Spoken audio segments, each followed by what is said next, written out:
Cuando se habla de un coyote en la frontera entre México y Estados Unidos, no se está hablando de un animal. Se habla de una persona o de un grupo de personas que se dedican a cobrar por guiar a migrantes para cruzar. Pero la palabra guiar casi siempre es un eufemismo. En el mejor de los casos, son intermediarios que prometen un traslado. En el peor son engranes de redes que ven a la gente como mercancía. Se paga, se transporta, se entrega. Y si algo sale mal, la pérdida la carga el que no tiene poder. Lo importante es entender por qué esta historia da tanto miedo, incluso sin fantasmas. Porque se apoya en cosas reales.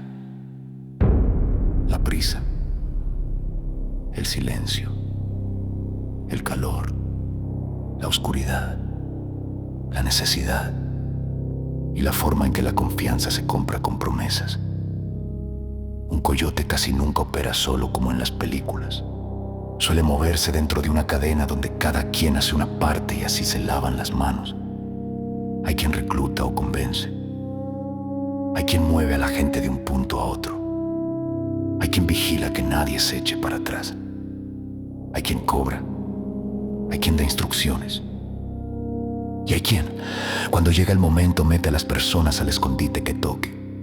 A veces un cuarto, a veces un vehículo, a veces una caja cerrada. Esa fragmentación tiene un efecto perverso. El migrante rara vez sabe quién manda de verdad, a quién reclamarle o quién lo va a traicionar. Si algo sale mal, siempre hay una voz que dice: yo solo seguía órdenes, o yo nada más manejaba, o yo solo los dejé ahí tantito. Pero tantito, cuando estás encerrado, se vuelve otra unidad de tiempo. Se vuelve una eternidad. Lo más común es que el control se sostenga con tres cosas. La primera es la promesa. Te pintan el cruce como un trámite. Ya casi. Es rápido. Confía. La promesa es una cuerda. Si tiras de ella, caminas aunque no veas el camino. La segunda es el miedo. Miedo a perder el dinero. Miedo a que te abandonen. Miedo a meterte en problemas si haces preguntas. Miedo a que te señalen como el que arruina todo. Ese miedo es otra cuerda y aprieta más. La tercera es el aislamiento. Te separan de tu teléfono, de tu gente, de la noción exacta del lugar y la hora. Cuando ya no sabes bien dónde estás, empiezas a depender del que sí parece saberlo, aunque no sea cierto. Un tráiler es casi el símbolo perfecto del terror realista. Es grande, es común, pasa por todos lados y por fuera parece normal. Pero por dentro una caja cerrada puede convertirse en un cuarto sin aire. No hace falta que alguien sea malo en el sentido caricaturesco. Basta con negligencia, con prisa, con avaricia, con no revisar, con no calcular lo que el cuerpo aguanta. En una caja cerrada el peligro no es solo la falta de espacio. Es el aire, la temperatura, la humedad, el pánico, el ruido que no sale, el golpe que nadie oye, el cuerpo cuando se queda sin aire fresco, cuando el calor sube, entra en un modo primitivo. Primero viene la incomodidad, el sudor, la garganta seca. Luego la respiración se acelera.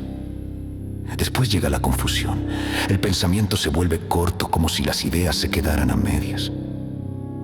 El pánico contagia porque escuchar a alguien hiperventilar te roba calma aunque no quieras.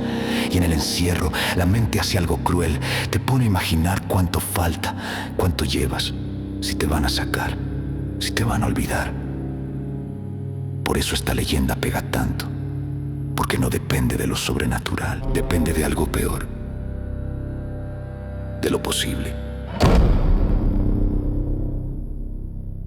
No recuerdo en qué momento dejé de decirle noche a la noche. Antes de esa noche, era de los que decía que jamás con un coyote. Jamás escondido. Yo también era de los que creía que la vida, por más dura, siempre da chance de escoger con calma. Hasta que un día te das cuenta de que no estás escogiendo entre lo bueno y lo malo. Estás escogiendo entre lo malo y lo peor. cuando es así, el jamás se vuelve un lujo. En mi caso no fue una aventura, ni una ilusión bonita. Fue una urgencia con nombre y apellido. Fue mi casa, chiquita, apretada, con la mesa que cojeaba y el techo que en el calor se ponía como comal. Fue mi mamá diciendo que no dijera nada, que no me preocupara, mientras trataba de respirar como si le costara. Fue el doctor hablando de estudios, de medicinas, de cosas que cuestan más que todo lo que yo había juntado en años. Y fue también el trabajo que se me fue de las manos como agua. Un día estás, al siguiente te dicen que ya no, que luego te hablan, que así está la cosa. Yo salí de ahí con la última paga en la bolsa y un hueco en el estómago que no era hambre. Empecé a vender cosas. Primero lo que no dolía, luego lo que sí. Pedí prestado. Quedé mal, escuché frases que te cortan la sangre sin necesidad de gritos. Paga cuando puedas, me decían con una sonrisa que no era sonrisa. Y cada noche yo veía a mi mamá dormida, con la respiración rara, y sentía que el tiempo se me estaba acabando. No el tiempo de la vida en general, el tiempo de ella. Ahí fue cuando apareció la idea, no llegó como plan, llegó como tentación. Alguien me dijo, conozco a uno, así. Como si te ofrecieran una herramienta, como si fuera un contacto, no una decisión. Yo dije que no. Luego lo volví a pensar, luego empecé a preguntar sin querer preguntar. Como quien nomás quiere saber por curiosidad, aunque por dentro ya decidió. Y cuando por fin hablé con él, el coyote no se presentó como villano. El tiempo de la vida en general, el tiempo de ella. Ahí fue cuando apareció la idea. No llegó como plan, llegó como tentación. Alguien me dijo, conozco a uno así. Como si te ofrecieran una herramienta, como si fuera un contacto, no una decisión. Yo dije que no. Luego lo volví a pensar, luego empecé a preguntar sin querer preguntar. Como quien nomás quiere saber por curiosidad, aunque por dentro ya decidió. Y cuando por fin hablé con él, el coyote no se presentó como villano. Se presentó como solución, me habló como te habla alguien que vende tranquilidad. Me dijo, es rápido, ya tengo movidas, no eres el primero, si haces caso no pasa nada. Yo lo escuchaba y por dentro mi cabeza se defendía. Pero mi necesidad era más fuerte porque cuando te están cobrando la vida de tu mamá en pagos, la moral se vuelve una cosa que también duele, pero que se empuja con tal de llegar al siguiente día. Esa noche fue la noche del ya casi. Aguanta. La noche del no preguntes, por favor. Yo ya traía la boca seca desde antes, como si el cuerpo supiera que iba a necesitar saliva para tragarse el miedo. El hombre que nos movía no parecía un monstruo, eso es lo peor. Parecía alguien cualquiera, alguien apurado, alguien que hace esto todos los días. Nos hablaba rápido sin mirarnos demasiado. No miren tanto, nos dijo. Si miran, se les queda. Yo pensé que exageraba, no sabía lo que era que una imagen se te quedara viviendo adentro. Llegamos a un lugar que no parecía lugar, era una nada. Un pedazo de mundo donde uno se convence de que no pasa nada importante y ahí, justo ahí, fue donde empezó lo importante. Primero, oí el sonido. Metal con metal. Un golpe seco de esos que se sienten en los dientes, luego una voz cortada por la prisa, rápido, sin ruido, sin luz. Yo pensé que iba a ser esconderse un momento, como un juego. Entré con esa idea, como si el cuerpo pudiera engañarse. La caja olía a calor, olía a polvo viejo, a hule, y a un dulzor raro como fruta olvidada. Subí como pude, el piso era duro y ya había gente. Sombras, rodillas, brazos pegados. Respiraciones cerca. Alguien murmuró una oración, alguien dijo el nombre de su mamá tan bajito que me dolió oírlo. Entonces la puerta se cerró y con ese golpe se apagó el mundo. No es que se hiciera oscuro nada más. Es que el aire cambió. Se sintió más pesada. Como si la oscuridad también pesara. Lo primero que me sorprendió fue el silencio de afuera. Yo esperaba coches, pasos, voces, pero no. Afuera todo siguió igual, no más que ya no era para nosotros. Adentro intentamos calmarnos con palabras suaves, como si las palabras pudieran ordenar el aire. Respiren despacio. No se muevan. Tomen poquita agua. Alguien pasó una botella. Estaba tibia. Me dio un asco raro, como si el calor ya fuera una advertencia. Tomé un trago chiquito, me supo a metal, o tal vez era mi lengua que ya estaba asustada. El tiempo ahí adentro no camina igual, afuera el tiempo pasa. Adentro el tiempo te pasa a ti. Yo trataba de contar, pero el conteo se me rompía. Me repetía solo un rato como si fuera un rezo. Lo malo de repetir algo es que cuando no se cumple, se te quiebra por dentro, el calor empezó a subir. No fue como cuando amanece. Fue como si alguien prendiera una estufa invisible, empezamos a sudar, pero el sudor no refrescaba. Era pegajoso. La ropa se volvió otra piel. La gente respiraba más fuerte, al principio era solo respiración, luego era ansiedad, luego era el hambre. Nunca pensé que el aire pudiera volverse un problema. Uno cree que el aire está allá, pero ya dentro el aire se sentía usado, como una cobija vieja que ya pasó por demasiadas manos. Una mujer lloró, no fuerte, sin escándalo. Lloró como quien no tiene suficiente aire para llorar bien. Alguien le apretó la mano y le dijo que pensara en algo bonito. Yo también intenté.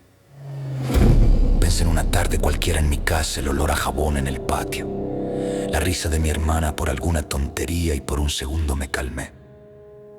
Luego alguien golpeó la pared. No fue un golpe de desesperación, fue un golpe de prueba, como tocar una puerta para ver si hay alguien. Y ese gesto, tan lógico, lo cambió todo, porque el sonido no salió. Rebotó. Volvió hacia nosotros, se quedó encerrado con nosotros. Como si la caja se burlara, después empezaron las preguntas.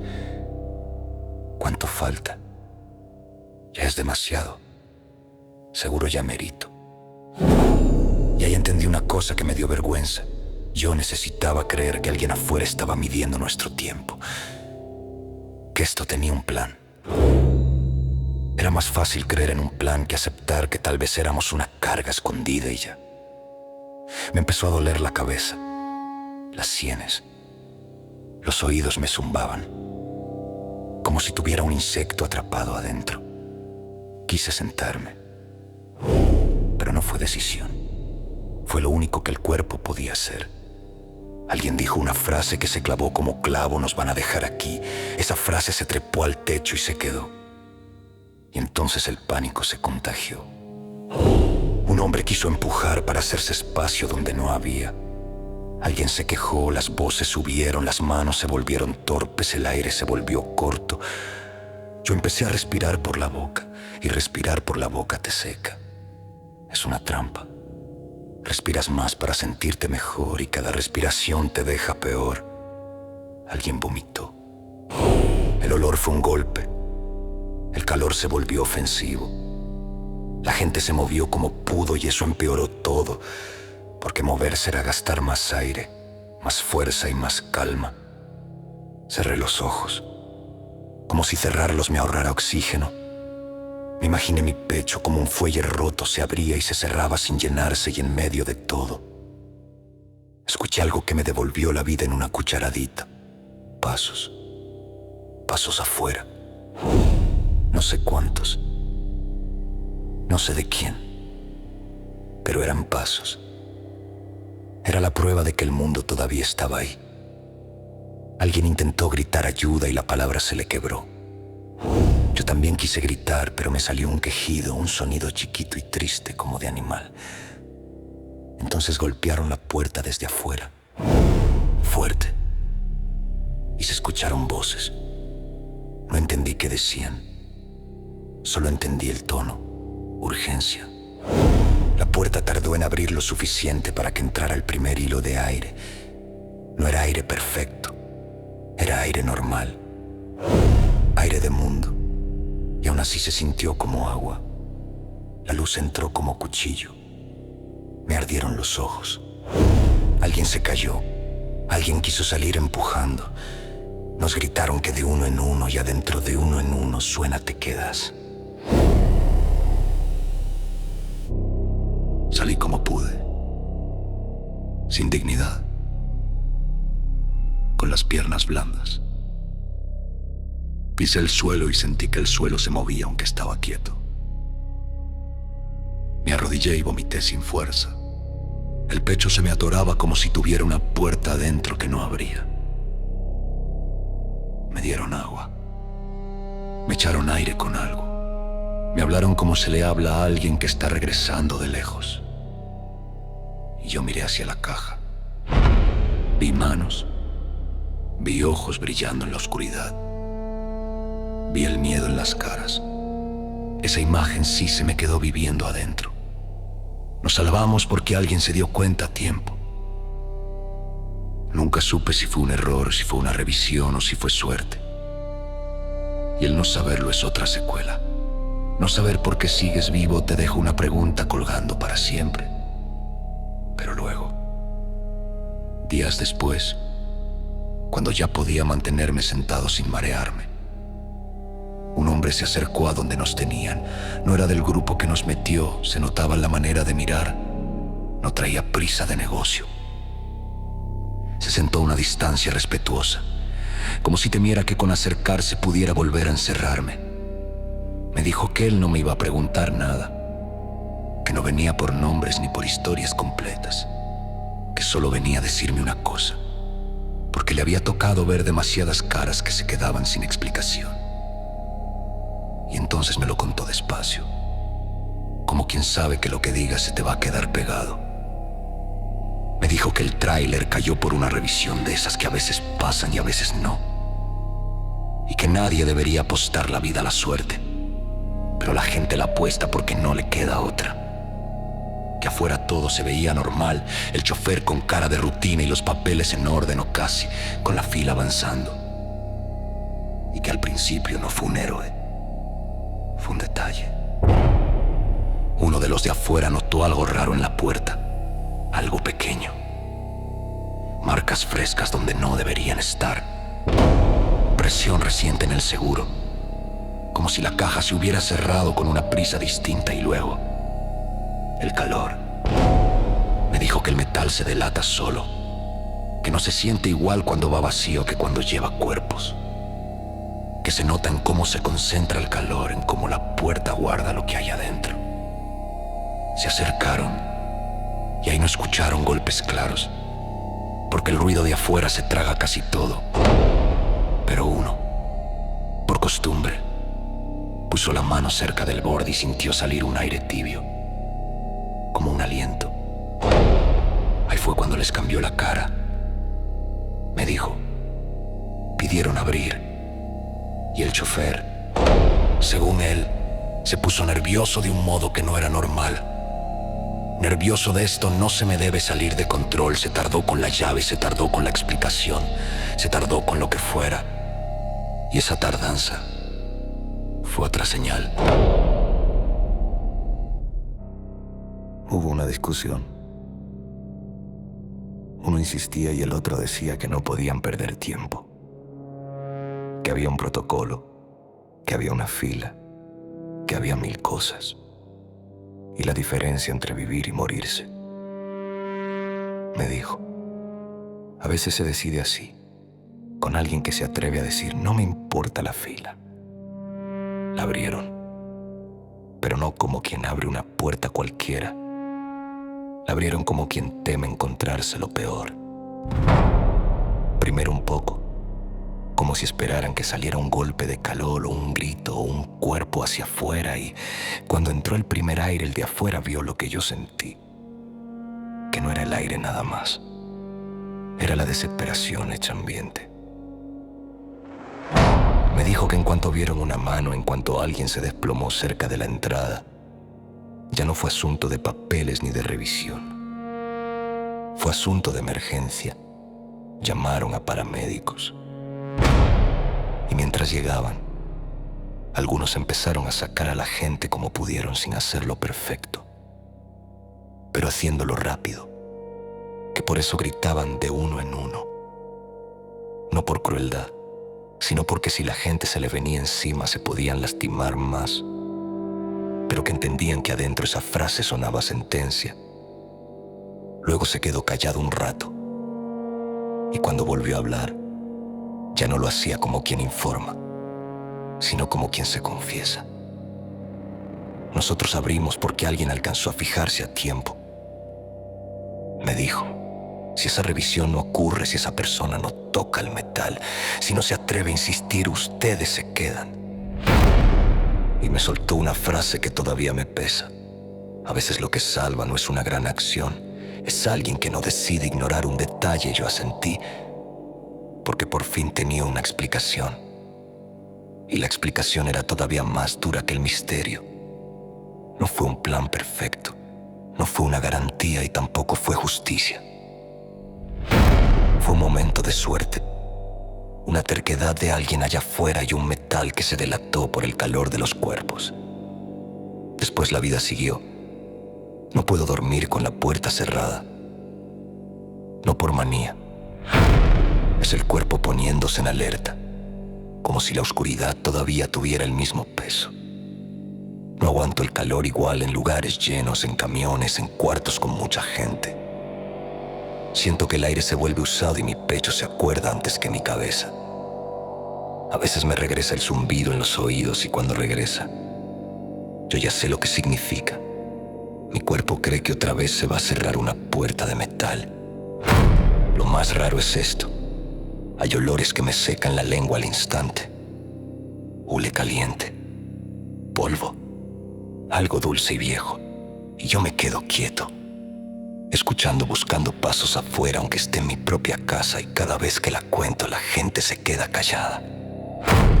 No por morbo, por esa conciencia que llega despacio, como cuando el cuerpo entiende algo antes que las palabras, que no era una leyenda, que era posible, que fue real y que el verdadero terror, el que no necesita fantasmas, es ese momento en el que entiendes que tu vida dependió de un ruido mínimo, de un paso, de alguien que miró 2 veces una puerta cerrada.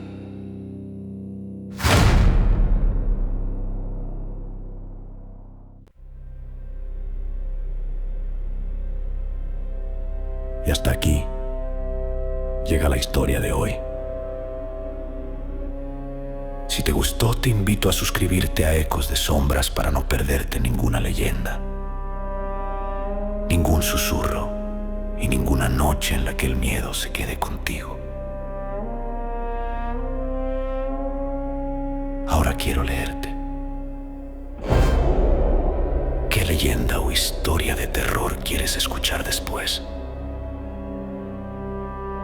Déjamelo en los comentarios y cuéntame también si te gustaría que sea de tu ciudad, de una carretera, de un bosque o de algún lugar que te dé escalofríos con solo pensarlo. Si esta historia te atrapó, apóyame con un comentario, compártela con alguien que al igual que a nosotros le encanten los relatos de misterio, terror o leyendas. Nos escuchamos en el próximo relato. Aquí,